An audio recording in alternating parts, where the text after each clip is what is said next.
I don't know if this video is worth it, chat. It's a pretty long video. I'll give it a whirl.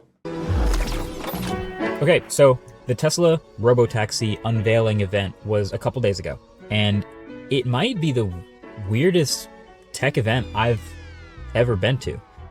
You might have seen some clips from it at this point. I was there. I rode in the self-driving Robotaxi. I explored. What do you guys think of this idea in general? Cars with no steering wheel. They're only made for ferrying you around. Tom B, thanks for 23 months. The insane-looking robo van, and I talked to the Optimus robot, and then I left feeling kind of confused. It was just it was a weird event. So as a taxi, it seems like a nice concept though, because in theory it would be cheaper if there's no driver to pay, right? The three main big reasons why. So first of all, the RoboCab. This was the main thing that we knew we were going to see, this full unveiling of a fully self-driving Tesla. And we saw it, and it looked like why not have the possibility to have a wheel? Very much. It's cheaper. It's cheaper not to put a wheel in. Like a mini Cybertruck. Like you've got the light bar on the front, the light bar on the back, the complete lack of rear visibility. But then, of course, you can see it's a two-door, two-seater passenger car. Elon said it's going to be more what a full expensive. Self-driving RoboCab or Cyber Taxi, whatever we're calling it, would actually look like, whether it looked dramatically different from a normal car like a Model 3 or even a Waymo. And there are some things that are significantly different about this thing they rolled out. I mean, on the outside, it's light gold. Every single one is this like silvery gold color, although there was never any mention of actual materials. I can't get over these ugly ass rims though. Fuck, that's ugly. All footprint. You can see there's no exterior door dishes. handles or mirrors or anything like that. And then, just in general, I'm so over this aluminum look. Or pedals, they can sort of push the seating position way back into this more like loungy seating position, kind of near the middle of the car. There's a center armrest, and there's a massive... But this is the thing, and this is what I actually really don't like about Tesla. I think the vehicles, the robots, the gadgets of the future should be designed in whatever sense makes them operate the best, whichever form, function over form. But I feel like Tesla never does this. I feel like Elon Musk is mostly concerned about making things that look futuristic, that look and feel futuristic. It doesn't matter if it's like if the design makes sense. He just wants it to look futuristic, which really annoys me. Because I feel like if you make a new vehicle in 2024 and you design it optimally, it'll look futuristic just because of that. 21-inch touchscreen in the center. And yes, the doors go up. As if Tesla hasn't learned from their lessons of the Model X, they're making another crazy set of doors, which honestly is definitely a hit visually. It's a striking feature of this car alongside the wheels, which at first just look like these. No, I understand why he's doing it. It's all marketing and it's all building hype. That's like half the company, right? Gold discs. But then when you take a closer look, they're actually just normal 21-inch low rolling resistance Continental tires, but they've painted half of the sidewall gold to match the caps in the middle. So it makes it look like a super thin, low profile tire with a huge wheel, but it's not, it's just paint.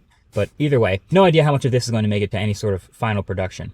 But after waiting in line for a bit, I got to ride. Yeah, Tesla stock dropped after this. This thing for a few minutes. So I got in, the screen told me... this would have blown people's minds to like 2016 or something, but now it's a bit too late to do this. Cliff official, thanks for the 7 months. To buckle my seatbelt, and once I did, the door automatically closed. Pretty smart. Then I just selected the destination, which was on this screen along this route, which I assume was pre-mapped. SpaceX the only good thing from us. Starlink and just started going. Neuralink seems okay I've as well. been in a self-driving Tesla before, but this one is just a little bit more nervy since there's people everywhere and there's no steering wheel in front of me. But once you get over the eeriness of basically being trapped in this driverless car with no manual override, I started looking around and noticing a few other things. Are there there's no handles? What do you do? How do you get out of this car if something goes wrong? You sit pretty low to the road, similar to a Model 3, but with more legroom since the seating position's further back. And then there's even fewer physical controls than ever before in this car. Like I basically only found that the window switches were in the middle next to the cup holders. I didn't even see any door latches. Like the doors only opened with a button on this enormous touchscreen. So thank you, again, Arbok, like a Tesla is going to control months. everything in the car on the screen, including just watching movies while the car is driving, because why not? So you can watch the entire trip that I took uncut on the autofocus channel if you want. I'll link that below. But then the thing is, that's kind of all we got. Like there were shockingly few details about the actual car actually explained at this event, other than basically like the three main pillars, which are going to be in all the headlines, which are, number one, that it will be fully unsupervised self-driving capable. Number two, that it will be able to be purchased for under $30,000. All right. But then number three, that it would actually also charge by inductive wireless charging. So it pulls up over this wireless charging pad on the ground. Isn't that shit gonna take forever to charge a car wireless? I know this is already becoming a thing, but... And it would charge that way. I guess usually you like charge them overnight, so it's not an issue. Except if these are designed to be like taxi cars, they might actually be using them overnight. Shipping and it's very wasteful. Many cars, especially not ones with large batteries. But that was it. No other numbers, no other specs. Just look at this thing. There's just concepts of a plan. I just had so many other questions from after seeing that. Like, what is going on here? I did at the event walk around after the announcement and bump into some Tesla engineers and people who have been working on these things. And so I just ended up kind of grilling them. Like I asked them a whole bunch of questions. So I'm going to tell you guys what I learned from them. And I guess we can take their Mark is rocking a Pixel. Is that a sign that I should go for the Pixel and not the Samsung? word for it. So first of all, there is no steering wheel or pedals, as you can see. So my first question was, all right, let's say I see an accident coming, or there's something happening on the road in front of me and the car isn't reacting in time. Is there a manual override? And the answer I got was, sure, there will be some sort of minimal on-screen controls available, but the goal is that you never have to override, which is a noble goal, for sure. I mean, it's hard to imagine. We live in a world where that's impossible basically right now. But I mean, if you, even with the wireless charger picture, you want to like drive over the top of it and line it up perfectly, because if it's off a little bit, that's just a giant waste of power. But if I can't adjust it like that, would be terrible. But speaking of wireless charging, you might be wondering why they would try to do this. The main answer, again, is because they want it to be totally autonomous. They want people to just be able to own several, like a fleet of these things, and they all just drive around and charge themselves overnight. And the whole cable plugging in charging thing requires a human, so that's one less human required. It'll just line up on the notoriously inefficient... Why would people own multiple of them? Is this like they want people to become their own, run their own Uber companies or something? Wireless charger. But my question again was, okay, is there at least a charge port? That's actually a really interesting future. You know how like rich people might invest in real estate? They might own a bunch of houses and then rent them to people. What if you do the same but with cars? You just own a bunch of cars that are just driving around by themselves, driving people around. I want to supercharge or charge quickly, I can do that. Car landlord. And the answer was no. There is no charge port on this vehicle. So it is not even capable of hitting a Tesla supercharger or doing any sort of road trips or anything like that. They've been inspired by Apple. It's purely a taxi. I'm told there's no plans for a front trunk. There's just the rear trunk that they showed in this presentation. And there's no planned range or stated battery size. But what they did say is they're simply aiming for this vehicle to be as efficient as possible. That's their main goal, between the aerodynamics and the low rolling resistance. Why make it a two-seater, though? I don't understand that part. Why is it a two-seater? That just immediately makes it seem so inefficient. They think they can aim for about 5.5 miles per kilowatt hour. Some of the most efficient electric cars we see today are getting around 3 to 4 miles per kilowatt hour. So this would be like an A+ efficiency if they achieve this.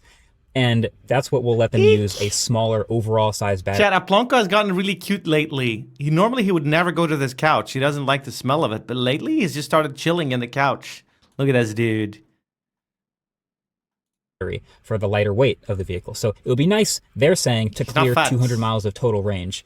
And that would put this at maybe a 40 kilowatt hour battery pack instead of the typical 70 to 130. So drivetrain wise, that logic does check out. If you want to make the cheapest, most efficient electric car of all time, you got to hit those things. And that's why it's a two-seater. It's too weak. Again, you're also telling us this while doing a car with scissor doors and wireless charging. So that's, you're going to have some challenges there for sure. But really, I think the obvious red flag, the biggest red flag to me, is the timeline stuff that, I mean, this is notorious Elon stuff. He gets on stage, he says, we're going to have this vehicle out for $30,000 before 2027. No, they're not. There's just no way that they're actually going to be able to do that. I mean, if they do, let's say they do, I will shave my head on camera. Because I'm not confident they won't do it. Like, I want to be optimistic, but there's just too much stacked up against it, because in order to ship this at all with no steering wheel and everything, they have to get all the regulatory approval for the full self-driving and all that, and get all the prices down in spite of inflation, and ship something with scissor doors and all this stuff in the next 2 years. There's just no way. Tesla's been promising full unsupervised self-driving for years. Over and over and over again, and consistently keeps pushing it back. But then also just price-wise, I get the goal, but Tesla promised a $35,000 Model 3. 30K is not even that good of a price for it. I guess it's good for an electric car. Does anyone know? What kind of electric car could you get for 30 grand? I feel like you could get a better car than this. Maybe I'm wrong. Bid? Right, you could get Chinese stuff, maybe. Though they keep adding on extra fees, import fees and stuff. China tax. I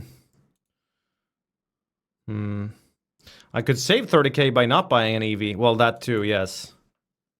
It's the biggest issue with EVs. It's still just such a premium you gotta pay. For what? For what? Maybe save costs on fuel, but how many years are you gonna own this vehicle to make? How much do you gotta drive to make up for that?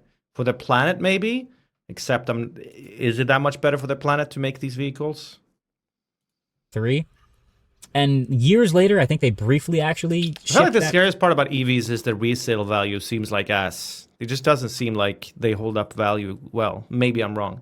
Car for that price for a little bit before discontinuing it. Cybertruck, I don't know if you remember do you remember the base price of what they said the Cybertruck would cost at the cheapest version when it came out?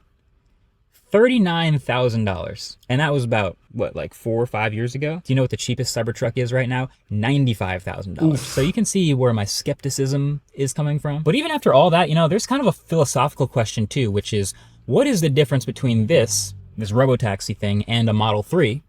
Because Tesla has been promising for years that the car that people are driving and buying today is going to be capable of full unsupervised self-driving, like the Model 3 and the Model Y.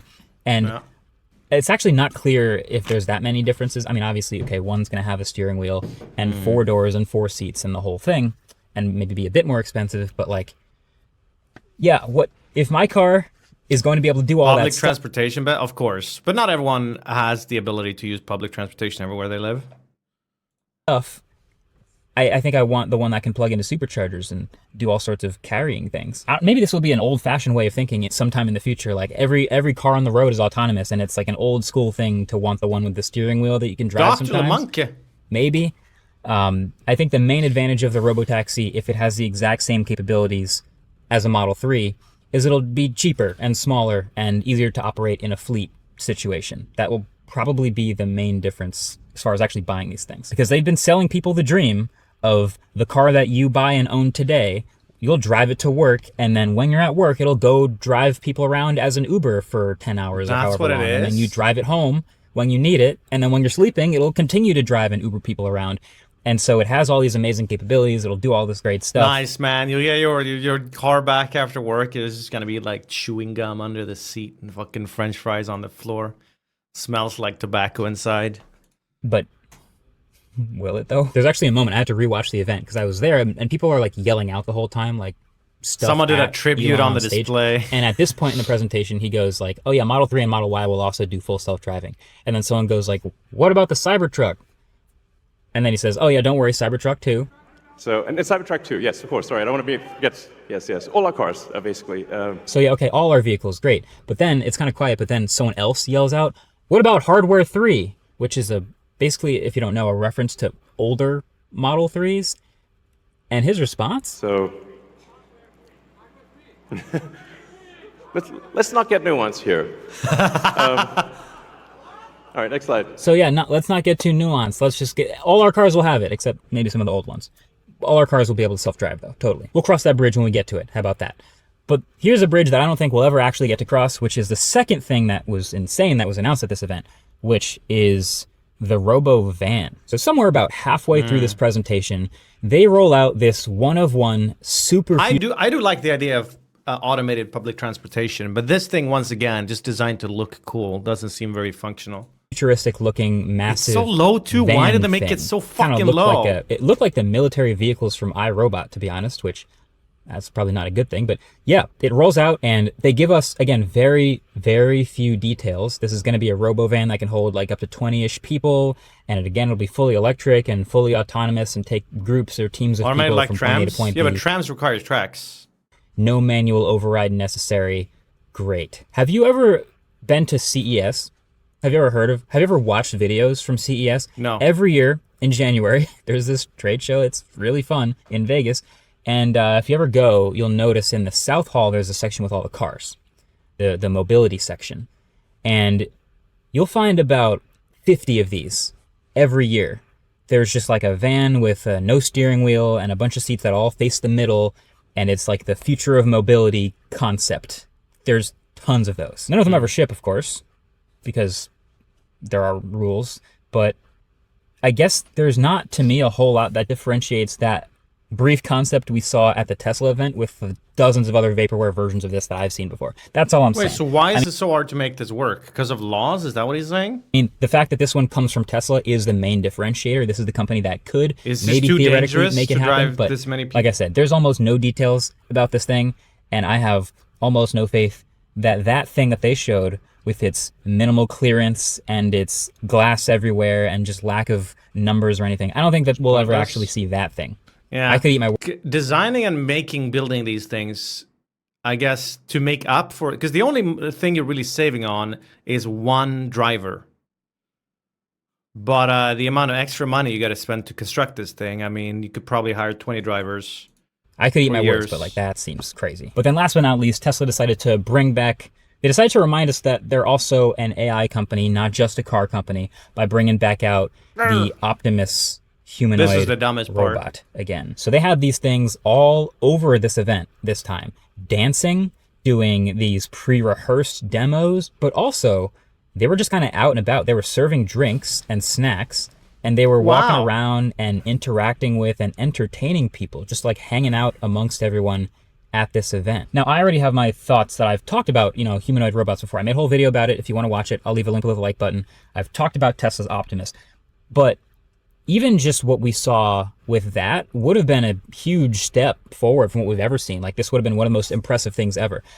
But then they decided to take it further. They also decided to have these robots talking to people. And it was just, I mean, it was way too fast to be an LLM. Like, it's just, just watch this clip. Would you like cookies and chocolates? Chocolate. Right on. What's your name? Vanessa. Vanessa? Yes, Vanessa. Nice. Pleasure to meet you, Vanessa. Nice to meet you too. Have a great night. Thank you. Like, it's just a person. It's a person talking through a speaker. It even like stutters and makes occasional like human mistakes. If you watch a bunch of videos from the event, a bunch of different robots all have slightly different voices. Yeah, it was a person, for sure. And it's weird because Tesla, at no point, at least as of the time of recording, has not acknowledged this at all. They haven't said Really? that or confirmed that, but people there at the event have heard various things from various engineers. I talked to 2 engineers who only would tell me, yes, all of the LLMs do run totally on device. But like, yeah, no, I don't think so. So this kind of became like the talking point of the whole event, like how now we don't know how much of this event was real So basically or it was all not so shit. real. Like how much of what these robots are doing is human controlled or AI. There were all kinds of hand waving and gestures and movements. I played charades with one of them. You know what it reminds me of? Remember that video I did at Disney's Imagineering Labs where they had these bipedal These are robots awesome. that were controlled by a Steam Deck controller? They did all kinds of walking around and stringing animations together to entertain people at the parks. There's just a bunch of button presses and controllers to make that happen. And sure, there's some AI to blend that stuff, but you could never deny that there's basically entirely human control happening here. And that's basically what I think is happening at this Tesla event. Lots of impressive and entertaining things in the form of a super advanced articulating robot stringing animations together, but it's just not totally ready to do this stuff on its own. We've never seen anything quite like it, even from Boston Dynamics, but we gotta be real about the human-assisted part. But the thing is, the dream that they are selling people with this specific robot is that this thing will live with you, basically. It will be your human-sized... But people like sort of joke about them being remotely controlled. But is that the more realistic future scenario, that you literally outsource controlling them to to India, Pakistan or something?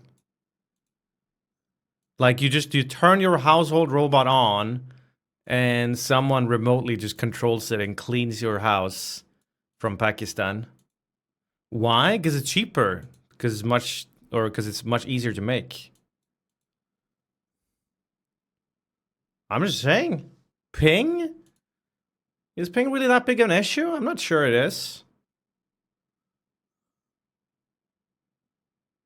Friend, actually, they said that. It would be your friend. It would do chores for you. It would live around you and be able to do all these sorts of tasks on its own using the AI and the vision-based system. And then they steal your shit and never come back. What the fuck do you mean by this? A guy in Pakistan is gonna what? Take the robot, leave through the front door? Fucking hop on a plane?